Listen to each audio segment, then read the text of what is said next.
മുഖ്യമന്ത്രി V D സതീഷിന്റെ ആദ്യ budget പ്രഖ്യാപനം ഇപ്പോൾ സമാപിച്ചിരിക്കുകയാണ്. എന്ത് തോന്നുന്നു ബജറ്റിലെ ഓരോ പ്രഖ്യാപനങ്ങൾ അല്ലെങ്കിൽ പദ്ധതികളും കണ്ട്? അല്ല, ബഡ്ജറ്റിൽ ഒരുപാട് കാര്യങ്ങൾ, നല്ല കാര്യങ്ങൾ മുഖ്യമന്ത്രി വി ഡി സതീശൻ പ്രഖ്യാപിച്ചിട്ടുണ്ട്.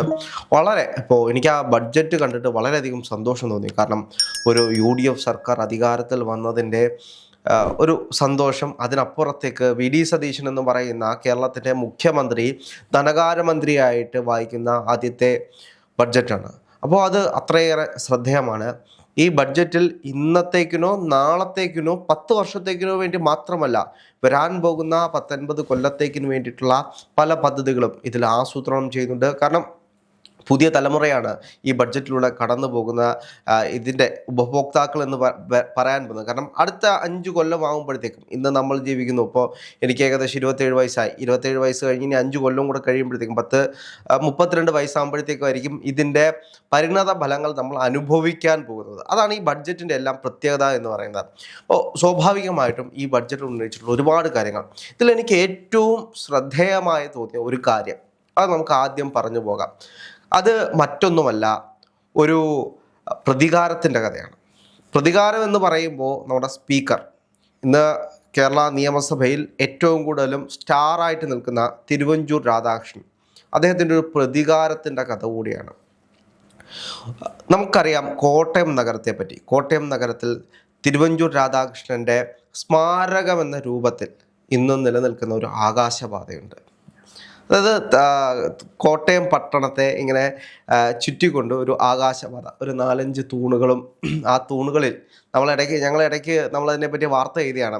തൂണുകളിൽ മൊത്തം പച്ചക്കറി കൃഷി തുടങ്ങിയോ എന്ന് പറഞ്ഞുകൊണ്ട്. അപ്പോൾ കാട് മൂടി കിടക്കുന്ന രീതിയിലൊക്കെ നമ്മൾ കണ്ടതാണ്. ഇന്നും തിരുവഞ്ചൂർ രാധാകൃഷ്ണൻ നേരിട്ടുകൊണ്ടിരിക്കുന്നത്, അതായത് കേരളത്തിൻ്റെ സ്പീക്കർ നേരിട്ടുകൊണ്ടിരിക്കുന്ന ഏറ്റവും വലിയ നാണക്കേടിൻ്റെ ഒരു പ്രശ്നമായിരുന്നു ഈ ആകാശപാത എന്ന് പറയുന്നത്. 10 കൊല്ലം മുമ്പ്, അതായത് UDF സർക്കാർ അധികാരത്തിൽ വന്ന സമയത്താണ് ഈ ആകാശപാതയ്ക്ക് വേണ്ടിയിട്ട് അന്ന് ഒരുപാട് പഠനങ്ങൾ നടത്തി, വളരെ വീക്ഷണത്തോടെ കണ്ടുകൊണ്ട് നടത്തിയൊരു പദ്ധതിയായിരുന്നു ഈ ആകാശപാത എന്ന് പറയുന്നത്. കാരണം അദ്ദേഹത്തിൻ്റെ ഒരു ആഗ്രഹം അനുസരിച്ച് ഇപ്പോൾ കോട്ടയം പട്ടണം കുറേ വർഷം കഴിയുമ്പോഴത്തേക്കും ഒരുപാട് ആളുകൾ വരുന്ന, ഒരുപാട് ജനസാന്ദ്രതയുള്ള വലിയൊരു പട്ടണമായിട്ട് മാറും. അപ്പോൾ അങ്ങോട്ടും ഇങ്ങോട്ടും പോകുന്നത് തന്നെ വളരെ ബുദ്ധിമുട്ടാകും. ഇപ്പോൾ നമുക്കറിയാം, ഇപ്പോൾ നമ്മൾ കൊച്ചിയിലാണെങ്കിലും മറ്റ് സ്ഥലങ്ങളിലൊക്കെ ആണെങ്കിലും ഈ ട്രാഫിക് ബ്ലോക്ക് കൊണ്ട് ബുദ്ധിമുട്ടുന്ന ഒരുപാട് മനുഷ്യരെ കണ്ടിട്ടുണ്ട്. അപ്പം അപ്പുറത്തേക്ക് കടന്നു പോകാൻ വേണ്ടിയിട്ട് ആകാശപാത 10 കൊല്ലം മുമ്പിട്ടാണ്, ഇന്നും ഇന്നലെയല്ല, 5 കൊല്ലം മുമ്പിട്ടല്ല, 10 കൊല്ലം മുമ്പിട്ട് അദ്ദേഹം രൂപീകരിച്ചൊരു പദ്ധതിയാണ്. ഏകദേശം 2 കോടിക്ക് മുകളിൽ ചെലവാക്കി അന്ന് പണി തുടങ്ങിയ ഒരു പദ്ധതിയാണ്. പിന്നീട് LDF സർക്കാർ അധികാരത്തിലേക്ക് വരുന്നു. LDF സർക്കാർ ഇത് വെറും ഒരു വ്യാജ പദ്ധതിയാണ്, ഇത് നടക്കാൻ പോകുന്നില്ല, അല്ലെങ്കിൽ തിരുവഞ്ചൂർ രാധാകൃഷ്ണൻ തന്നെ പറഞ്ഞിട്ടുണ്ട്, ഇടതു സർക്കാരിൻ്റെ ധാർഷ്ട്യത്തിൻ്റെ ഫലമാണ് ഇന്ന് കാണുന്ന സ്മാരകമെന്ന്. അപ്പോൾ സ്വാഭാവികമായിട്ടും ഒരുപാട് പാർട്ടികൾ മാറി മാറി വന്നിട്ടുള്ള സ്ഥലമാണ് കോട്ടയം എന്ന് പറയുന്നത്. ഈ കോട്ടയം ജില്ല തന്നെ നമുക്കറിയാം, ഇപ്പോൾ ജോസ് കെ മാണിയുടെ ആണെങ്കിലും, ഇപ്പോൾ അങ്ങനെ പല പല പാർട്ടികൾ അങ്ങോട്ടും ഇങ്ങോട്ടും, ഇപ്പോൾ കേരള കോൺഗ്രസ്സുകാരുടെ അയ്യരുകളി നടക്കുന്ന ഒരു സ്ഥലമാണ്. അവിടെ നിന്നും പലരും വന്നിട്ടും ഈ പദ്ധതി മുന്നോട്ട് പോകാൻ കഴിഞ്ഞില്ല. ഈ പദ്ധതി നിർത്തലാക്കണം, ആകാശപാത പൊളിച്ചു കളയണമെന്ന് പറഞ്ഞുകൊണ്ട് ഒരാൾ ഹർജിയുമായിട്ട് കോടതിയിൽ പോയതാണ്. കോടതിയിൽ കേസ് നടന്നൊരു കാര്യമാണ്. അതിൽ കക്ഷി ചേർന്ന ഒരാൾ കൂടിയാണ് നമ്മുടെ ഇന്നത്തെ സ്പീക്കർ എന്ന് പറയുന്നത്. അപ്പോൾ ഒരുപാട് വിഷയങ്ങൾ നടന്നതാണ്. ഇന്ന് 10 കൊല്ലങ്ങൾക്ക് ശേഷം UDF വീണ്ടും അധികാരത്തിലേക്ക് വരുമ്പോൾ ഈ പാത വീണ്ടും പുതുക്കിപ്പണിയാൻ വേണ്ടിയിട്ടുള്ള അനുമതി ബഡ്ജറ്റിൽ നൽകുകയാണ്. ഒന്ന് ആലോചിച്ച് നോക്കൂ, എത്ര വർഷത്തെ കാത്തിരിപ്പാണ് ഇത്. 10 കൊല്ലം മുമ്പിട്ട് നടന്നിരുന്നെങ്കിൽ ഇന്ന് അവിടെ വലിയൊരു ആകാശപാത ഉണ്ടായേനെ. ഇത് മാത്രമല്ല, ഞാൻ ഈ കോട്ടയം ജില്ലയിൽ നിന്നുള്ള ഒരാളാണ്. ഞാൻ ഈ കോട്ടയം ആകാശപാതയെക്കുറിച്ച് ഒരുപാട് വാർത്തകൾ ഞാൻ വർക്ക് ചെയ്തിരുന്ന പത്രത്തിൽ അല്ലെങ്കിൽ മാധ്യമങ്ങൾ മുഖേന നൽകിയിട്ടുണ്ട്. അതായത് കോട്ടയം നഗരത്തിനുള്ളിൽ ഒരു എന്താ പറയുക, ഒരു അസ്ഥിപഞ്ചമായിട്ട് അവശേഷിക്കുകയായിരുന്നു ഏറ്റവും ഒരു നല്ലൊരു വികസന പദ്ധതിയായിരുന്ന ആകാശപാത. അതേസമയം കൊല്ലത്തും തൃശ്ശൂരും ഈ ഒരു പദ്ധതി വിജയകരമായി പൂർത്തിയാക്കിയപ്പോൾ എന്തുകൊണ്ട് കോട്ടയത്തിനോട് മാത്രം ഈ ഒരു വിമുഖത കാണിച്ചു എന്ന് പലതവണ നിയമസഭയിൽ തിരുവഞ്ചൂർ ചോദിച്ചിട്ടുണ്ട്. അപ്പോഴെല്ലാം നമുക്ക് വ്യക്തമായി കാണാം ഇത് LDF സർക്കാരിന്റെ ഒരു പ്രതികാര മനോഭാവമാണെന്ന്.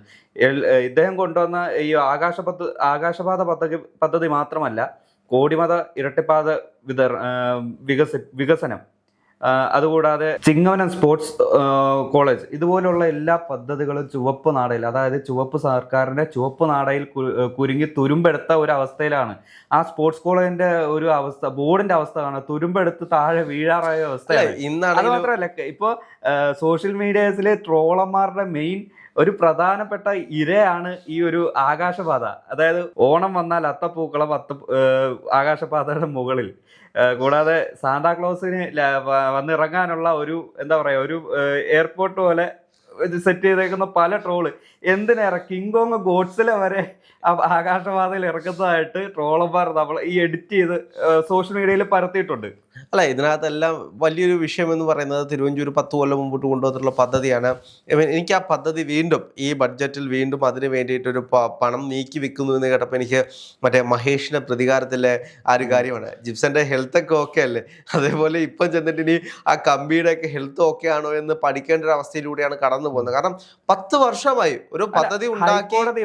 ഹൈക്കോടതി വരെ ചോദിച്ചു, ഇത് നിങ്ങൾക്ക് പണിയാൻ താല്പര്യം ഇല്ലെങ്കിൽ പൊളിച്ചു കളഞ്ഞൂടെ, എന്തിനാണ് ജനങ്ങളുടെ തലയിൽ വീഴുന്ന അവസ്ഥയിൽ കൊണ്ടുവന്ന് എത്തിക്കുന്നത്? ഇത് സർക്കാരിനോടാണ് ചോദിച്ചത്. അല്ല, 10 കൊല്ലം LDF സർക്കാരാണ് ഭരിച്ചത്, നമുക്കറിയാം. അന്ന് ഇതിനു മുമ്പിട്ട് UDF സർക്കാർ കൊണ്ടുവന്നിട്ടുള്ള എത്ര പദ്ധതികളുണ്ടായിരുന്നു? ആ പദ്ധതികളൊക്കെ ഇന്ന് അതിൻ്റെ അവസ്ഥ എന്താണ്? ശ്രുതി തരംഗം പോലുള്ള ഒരുപാട് പേർക്ക് ജീവിതത്തിലേക്ക് തിരിച്ചു വരാൻ കഴിയുന്ന ഒരുപാട് പദ്ധതികളുണ്ടായിരുന്നു. ആ പദ്ധതികളുടെയൊക്കെ അവസ്ഥ എന്താണ് എന്ന് പരിശോധിച്ചു കഴിഞ്ഞാൽ ഇന്ന് 35-ലേക്ക് ഒതുങ്ങിയിട്ടുണ്ട് എന്ന് വേണമെങ്കിൽ പറയാം. ഇപ്പോൾ സാധാരണപ്പെട്ട ജനങ്ങൾക്ക് പെൻഷൻ കൊടുക്കുന്നത് മാത്രമല്ല വികസനം എന്ന് പറയുന്നത്. വികസനം എന്ന് പറയുമ്പോൾ ഇപ്പോൾ സാധാരണപ്പെട്ടവന് സൗജന്യം കൊടുത്തുകൊണ്ട് എല്ലാം നേടാമെന്ന് കരുതി കഴിഞ്ഞാൽ ഒരു പാർട്ടിയും രക്ഷപ്പെടില്ല. ഇപ്പോൾ നമുക്കറിയാം തമിഴ്നാട്ടിൽ എന്തുകൊണ്ടാണ് DMK സർക്കാർ വീണത്? ഒരുപാട് കാര്യങ്ങൾ സൗജന്യം കൊടുത്തില്ലേ? ഇന്ന് കേരളത്തിൽ നമ്മൾ വലിയ വിപ്ലവം എന്ന് പറഞ്ഞു വരുന്ന എത്ര പദ്ധതികളുണ്ട്. ഇതെല്ലാം കഴിഞ്ഞ സർക്കാർ അവിടെ തമിഴ്നാട്ടിൽ നടപ്പിലാക്കിയതല്ലേ. എന്നിട്ട് എന്തുകൊണ്ട് അവിടുത്തെ സർക്കാർ തോറ്റുപോയി? നമ്മൾ പഠിക്കേണ്ട ഒരു കാര്യമാണ്. ഇപ്പോൾ സർക്കാരിൻ്റെ തോൽവി എന്ന് പറയുന്നത് ജനങ്ങളെ സംബന്ധിച്ച് എത്ര സൗജന്യം കൊടുത്തു കഴിഞ്ഞാലും അവന് പണിയെടുക്കാനുള്ള സ്പേസും അവന് രാജകീയമായി ജീവിക്കാനുള്ളൊരു സൗകര്യവും അവൻ്റെ അന്തസ്സ് കാത്തു സൂക്ഷിക്കാനുള്ളൊരു സംവിധാനവും അവിടെ ഉണ്ടെങ്കിൽ അവിടെ എല്ലാം നടക്കുമെന്ന് വേണമെങ്കിൽ പറയാം. ജനങ്ങൾ അവരോടൊപ്പം നിൽക്കുമെന്ന് വേണമെങ്കിൽ പറയാം. ഇപ്പോൾ എന്താണെങ്കിലും ഇപ്പോൾ തിരുവഞ്ചൂരിൻ്റെ ഒരു പ്രതികാര കഥയാണ്. ഈ പ്രതികാര കഥയ്ക്ക് അവസാനമാണ് ഇപ്പോൾ നമ്മൾ കണ്ടുകൊണ്ടിരിക്കുന്നത്.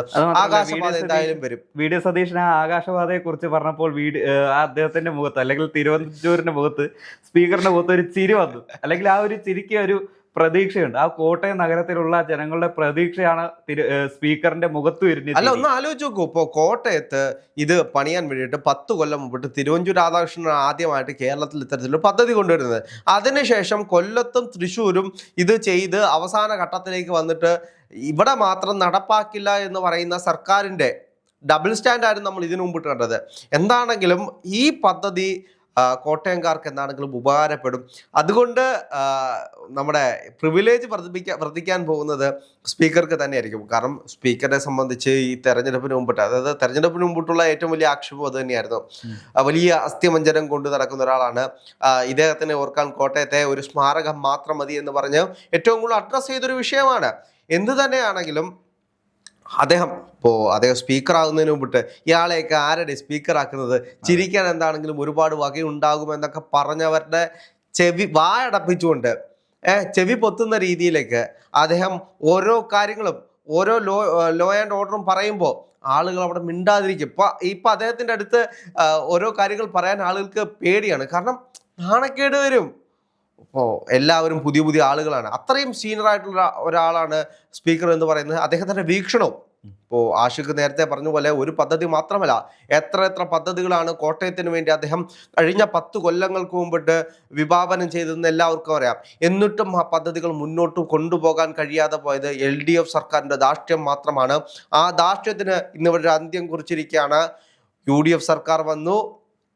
UDF സർക്കാരിൻ്റെ കാലഘട്ടത്തിൽ നിർത്തിയിരുന്ന പല പദ്ധതികളും വീണ്ടും റീലോഞ്ച് ചെയ്യാൻ പോവുകയാണ്. ഇതൊരു പ്രതികാര കഥ കൂടിയാണ്.